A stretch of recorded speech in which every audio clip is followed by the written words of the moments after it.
5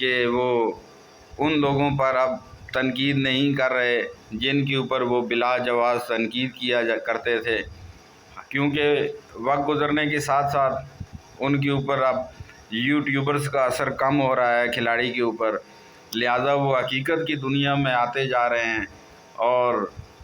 وہ ایسی حکمت عملی اختیار کر رہے ہیں جو حالات سے مطابقت رکھتی ہے، یعنی کہ خاموشی کی پالیسی، اور گنڈا پور کو آگے بڑھا رہے ہیں کہ وہ کچھ معاملات طے کر سکیں۔ تو یہ اچھی بات ہے، گفت و شنید اچھی بات ہے۔ ویسے بھی اداروں کو، آرمی چیف کو یا ISI چیف کو برا بھلا کہنے سے ان کا کیا فائدہ ہو سکتا ہے؟ ان کا کوئی بھی فائدہ نہیں ہو سکتا، صرف چند یوٹیوبرز جو ہیں وہ ان کی حمایت کر سکتے ہیں، لیکن عملی میدان میں اس سے نقصان ہی نقصان ہوگا۔ لہٰذا یہ اچھی بات ہے، یہ پاکستان کے لیے بھی اچھا ہے، کھلاڑی کے لیے بھی اچھا ہے، اور اداروں کے لیے بھی اچھا ہے کہ وہ کھلاڑی جو ہیں وہ اس وقت تھوڑا سا خاموشی اختیار کیے ہوئے ہیں۔ زیادہ بولنا بھی اچھا نہیں ہوتا۔ کھلاڑی اگر اداروں پر تنقید نہیں کر رہا، اگر آرمی چیف یا ISI چیف پر تنقید نہیں کر رہا یا عدلیہ پر تنقید نہیں کر رہا، تو اس میں پریشان ہونے کی کوئی بات نہیں ہے۔ اس میں خوش ہونے والی بات ہے کہ پاکستان کی سب سے بڑی جماعت کا سربراہ اب سنجیدگی کا مظاہرہ کر رہا ہے اور اول فول باتیں نہیں کر رہا، نہ ہی اداروں کے اوپر بلا جواز اٹیک کر رہا ہے، اور اس نے اپنی پالیسی بدلی کر لی ہے۔ وہ اپنی پالیسی بدلی کرنے پر مجبور بھی ہو گئے ہیں، کیونکہ پاکستانی قوم اور پاکستانی لوگ اور ان کے جو ورکرز تھے، ان کے جو فینس تھے، ان کے جو مرید تھے، ان کی جو پارٹی تھی، ان سے ان کو جو توقعات وابستہ تھیں وہ پوری نہیں ہو سکیں۔ نہ عوام لاکھوں کی تعداد میں باہر آئے، نہ ہی کوئی جیل کا گھیراؤ ہوا، نہ ہی کوئی بڑا ایجیٹیشن ہو سکا، نہ ہی کوئی انقلاب آ سکا۔ اب کھلاڑی یہ سمجھ چکا ہے کہ ان دلوں میں تیل نہیں ہے۔ یہ یوٹیوبرز، یہ یوتھیے، یہ شور مچا کر جو ہیں انصاف کا نام ڈبو رہے ہیں اور ان کو مزید مشکلات کا شکار کر رہے ہیں۔ لہذا کھلاڑی نے اگر کسی حکمت عملی کے تحت یہ خاموشی اختیار کر رکھی ہے تو میڈیا کو بھی چاہیے کہ وہ اس خاموشی کو مثبت انداز میں دیکھے، نہ کہ میڈیا اس طرح کے تبصرے کرے کہ جس سے یہ تاثر پیدا ہو کہ میڈیا اور اینکر پرسنز جو ہیں ان کو بہکانے کی کوشش کر رہے ہیں، ان کو اشتعال دلانے کی کوشش کر رہے ہیں۔ دیکھیں آخر کب تک وہ حالت جنگ میں رہیں۔ حالت جنگ اور اٹیک جب سے انہوں نے شروع کیا ہے، جب سے ان کی سیاست شروع ہوئی ہے، وہ اٹیک تو کرتے چلے آ رہے ہیں، لیکن جب سے وہ حکومت سے باہر ہوئے تب سے انہوں نے غیر ضروری اٹیکنگ پالیسی اختیار کر لی، ریٹائر سرکاری افسران کے اشارے پر، اور فین لوگ جو کہ غیر سیاسی لوگ تھے، جو سیاسی میدان میں اتنا زیادہ اس سے پہلے نہیں کھیلے تھے، جو سیاست کی باریکیاں نہیں سمجھتے تھے، ان کے رستے پر چل کر تو عمران خان آج جیل پہنچ چکے ہیں اور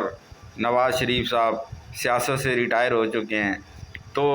زیادہ بہتر ہے جو حکمت عملی وہ اب اختیار کر رہے ہیں کہ ایسے لوگ جو صرف شور شرابہ کر سکتے ہیں، جو صرف میڈیا پر بیٹھ کر، سوشل میڈیا پر بیٹھ کر تنقید کر سکتے ہیں اور سڑکوں پر نہیں نکل سکتے، ایسے لوگوں کو فالو کرنے سے نہ کھلاڑی کو پہلے کچھ حاصل ہوا ہے، نہ کھلاڑی کو اب کچھ حاصل ہونا تھا۔ لہٰذا کھلاڑی نے اپنی حکمت عملی چینج کر لی ہے۔ مجھے ایسا لگتا ہے کہ میڈیا والے بھی چاہتے ہیں کہ ہر وقت لڑائی جھگڑا ہوتا رہے، ہر وقت گالم گلوچ چلتی رہے اور مخالفین ایک دوسرے کے اوپر کیچڑ اچھالتے رہیں، تاکہ ان کے پاس، میڈیا والوں کے پاس، تبصرہ نگاروں کے پاس مثالہ موجود رہے۔ تو اچھی باتوں کو اچھے انداز میں ہی دیکھنا چاہیے۔ ڈیل کا جہاں تک تاثر مل رہا ہے تو ڈیل کے بغیر تو کام ہونا ہی نہیں ہے۔ گفت و شنید کو ہم لوگ ڈیل کا نام دیتے ہیں، دراصل یہ بیک ڈور جو پالیسیاں اختیار کی جاتی ہیں، جو بیک ڈور مذاکرات کیے جاتے ہیں، اس کے نتیجے میں کوئی نہ کوئی درمیانہ راستہ نکالا جاتا ہے اور مسائل کو حل کیا جاتا ہے۔ لہذا بہتر ہے کہ مسائل کو بیک ڈور ڈپلومیسی سے حل کرنے کی کوشش کی جائے اور لاہوری پشاوری انداز میں گنڈاسا اٹھا کے ان طاقتوں کو چیلنج نہ کیا جائے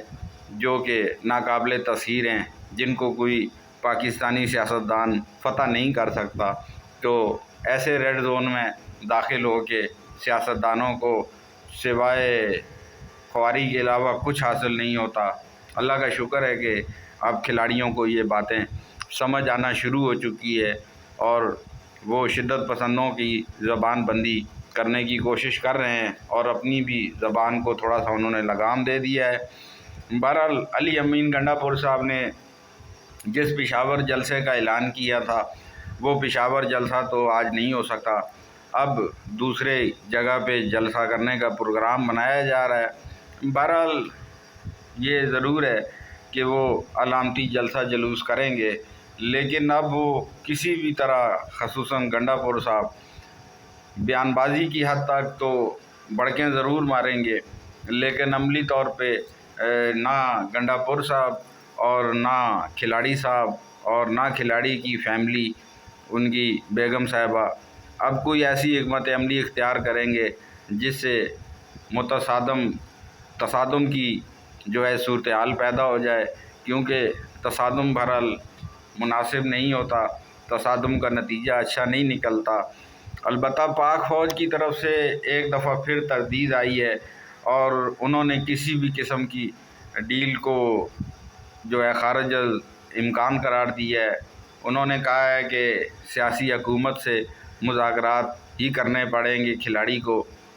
تو میں سمجھتا ہوں کہ اس میں بھی کوئی حرج نہیں ہے اگر حکومت کے ساتھ مذاکرات کر لیے جائیں، اس کے ساتھ معاملات طے کر لیے جائیں، جیسا کہ فضل الرحمان صاحب نے کہا ہے کہ چاہے فارم 47 کی ہو یا 45 کی، حکومت تو اب یہی ہے جو اس کو شہباز شریف لیڈ کر رہے ہیں، لہذا جس نے بھی اپنا کوئی کام کرانا ہوگا، کوئی معاملہ حل کرانا ہوگا تو اس کو اسی حکومت سے رابطہ کرنا پڑے گا۔ تو کھلاڑیوں نے جو پالیسی بدلی کی ہے اس کے اندر اب مفاہمت کی طرف وہ جاتے ہوئے نظر آ رہے ہیں۔ مفاہمت ہی وہ پالیسی ہے جو ان کو منزل تک پہنچا سکتی ہے۔ جنگ و جدل، انقلاب اور لاکھوں لوگوں کا سڑکوں پر آنا پاکستان جیسے ملک میں آسان نہیں ہے، کیونکہ یہاں حالات بالکل مختلف ہیں، ہمارے لوگوں کا مزاج بالکل مختلف ہے۔ وہ اپنے پسندیدہ لیڈر کو حکومت میں تو لانا چاہتے ہیں، اس کی حمایت تو کرنا چاہتے ہیں، اس کو ووٹ تو دینا چاہتے ہیں، لیکن وہ بھی بہرحال پاکستان کو اور اپنے آپ کو اس امتحان میں نہیں ڈالنا چاہتے جس میں ڈو اور ڈائی کا مرحلہ آ جائے، کیونکہ بہرحال یہ آسان نہیں ہوتا جس طرح کے خواب ان لوگوں نے پہلے دیکھے تھے۔ اچھا ہے کہ وہ اب مفاہمت کی طرف آ رہے ہیں اور جو کچھ بھی انہوں نے ماضی میں کیا، جس غلط فہمی کی بنیاد پر کیا، چونکہ اب ان کی وہ غلط فہمی دور ہو چکی ہے، عوام سڑکوں پر نہیں آ سکی، جس کی وجہ سے یہ ایک اچھا یو ٹرن لیا ہے کھلاڑی نے، اور میں سمجھتا ہوں کہ خاموشی ہزار نعمت ہے، وہ جتنا خاموش رہیں گے اتنا ہی ان کے لیے بہتر ہوگا۔ گنڈا پور جیسے موروں کو آگے بڑھا کے وہ بہت کچھ حاصل کر سکتے ہیں، لیکن عمران ریاض جیسے بندوں کی لائن اختیار کر کے نہ ان کو پہلے کچھ حاصل ہوا ہے، نہ ان کو آئندہ کچھ حاصل ہو سکے گا۔ البتہ بشرا بی بی لاہور میں قیام پذیر ہیں، بہت سارے تبصرہ نگار ان کو بھی اپنے تبصروں کی زینت بنائے ہوئے ہیں۔ کھلاڑی کی بہن کے بیانات بھی چل رہے ہیں۔ کھلاڑی کی بہن نے بیان دیا ہے کہ جو زلفی بخاری صاحب ہیں انہوں نے نام ڈبو دیا ہے عمران خان کا، انہوں نے ایک ایسا کام کیا ہے جس سے کچھ فائدہ تو حاصل نہیں ہوا، الٹا عمران خان کا امیج خراب ہوا ہے، اور انہوں نے شدید تنقید کی ہے زلفی بخاری صاحب کے اوپر اس موضوع پر کہ جو انہوں نے آکسفورڈ یونیورسٹی کے چانسلرز کے لیے الیکشن میں عمران خان کو کھڑا کرنے کا فیصلہ کیا تھا۔ بہرحال یہ بھی ایک میں سمجھتا ہوں مثبت پیش رفت ہے، کیونکہ بہرحال زلفی بخاری جیسے لوگ جو ہیں وہ کوئی سیاسی لوگ تو نہیں ہیں، وہ تو سرمایہ دار ہیں۔ جب سرمایہ کی بنیاد پر وہ کھلاڑی کے قریب آئے تھے اور جیسے ہی کھلاڑی کی حکومت گئی وہ بیرون ملک روانہ ہو گئے، تو ایسے لوگوں کا تو کوئی سٹیک بھی نہیں ہے۔ باقی رہ گئے مفرور رہنما، تو مفرور رہنما تو اب مفروری میں ہی میں سمجھتا ہوں کہ پیچھے ہوتے چلے جائیں گے اور پیچھے ہوتے چلے جائیں گے، اور بہرحال اب جو لیڈنگ پوزیشن گنڈا پور صاحب کے پاس ہے وہ ان کے پاس ہی رہے گی۔ وہی پی ٹی آئی کا موجودہ چہرہ ہیں، اور وہی وہ ایسی شخصیت ہیں واحد جو معاملات ہینڈل کر سکتے ہیں۔ وہ کوئی ٹیکنوکریٹ نہیں ہے، کوئی فین نہیں ہے، کوئی ایسے سیاستدان نہیں ہیں جو محض عمران خان کے بل بوتے پر یہاں تک پہنچے ہوں۔ اس میں کوئی شک نہیں ہے کہ اس میں عمران خان کی پارٹی کا اہم کردار ہے ان کو وزیر اعلیٰ کی کرسی تک پہنچانے میں، لیکن ان کا خاندانی بیک گراؤنڈ ہے وہ ایک ڈیرے دار پرانے سیاستدان ہیں، نسل در نسل سیاست کرنے والے لوگ ہیں، سیاست کو سمجھتے ہیں، سیاست میں کب بڑک مارنی ہے، کب صلح جوئی کا مظاہرہ کرنا ہے، یہ گنڈا پور صاحب جیسے لوگ بخوبی جانتے ہیں۔ لہٰذا گنڈا پور جس طریقے سے بھی ان کو لے کر چلے، تحریک انصاف والوں کو چاہیے کہ ان کا بھرپور ساتھ دیں، کیونکہ اگر آپ دریا کی مخالف سمت میں سوئمنگ کرنے کی کوشش کرتے ہیں تو اس سے نقصان ہوتا ہے، اور اگر اس کی موافق سمت میں آپ اپنی سوئمنگ جاری رکھیں تو آپ بہتر انداز میں تیرتے ہیں۔ لہٰذا میں سمجھتا ہوں کہ حالات کے مطابق گنڈا پور بہترین چالیں چل رہے ہیں۔ وہ کبھی کھٹی بات کرتے ہیں، کبھی میٹھی بات کرتے ہیں، کبھی آگے بڑھتے ہیں، کبھی پیچھے ہٹتے ہیں، تو یہ ان کی بہترین حکمت عملی ہے۔ نہ مسلسل اٹیک کرتے ہیں، نہ مسلسل دفاعی پوزیشن میں رہتے ہیں۔ وہ اب یوٹیوبرز کے پریشر سے بھی آزاد ہوتے جا رہے ہیں، اور عمران ریاض جیسے یوٹیوبر جو مسلسل آگ کے اوپر مٹی کا تیل ڈال رہے تھے، پٹرول ڈال رہے تھے اور اس کو بھڑکا رہے تھے، میں سمجھتا ہوں کہ اب عمران ریاض جیسے لوگ جو ہیں ان کے اثرات اس پارٹی پر دن بدن کم ہوتے چلے جائیں گے، اور آخر میں یہ لوگ معدوم ہو کر خود ہی سائیڈ لائن پہ چلے جائیں گے، خاموشی اختیار کر لیں گے، کیونکہ گنڈا پور کے سامنے اب کسی کا چراغ جلتا ہوا نظر نہیں آ رہا، اور کھلاڑی کا تمام تر انحصار گنڈا پور کے اوپر ہے۔ گنڈا پور چاہے تو ڈبو دے، چاہے تو تیرا دے، سب معاملات اللہ کے بعد اگر اس وقت تحریک انصاف کے کسی رہنما کے ہاتھ میں اگر کچھ ہے تو وہ امین گنڈا پور ہے۔ باقی دعا کریں کہ پاکستان میں یہ ماحول ایسے ہی چلتا رہے، اور پاکستانی سیاستدان حکومت سے اترنے کے بعد جو افسر شاہی پر حملہ آور ہو جاتے ہیں۔ عمران خان نے جو یہ حکمت عملی تبدیل کی ہے، یہ ایک مثبت اشارہ ہے، اور اگر پاکستان میں ماحول بہتر کرنا ہے تو اس کے لیے پاکستانی اسٹیبلشمنٹ کے ساتھ معاذرائی کو ختم کرنا ایک بہترین حکمت عملی ہے، اور اس کے مثبت اثرات جلد ہی ظاہر ہوں گے۔ پاکستان زندہ باد۔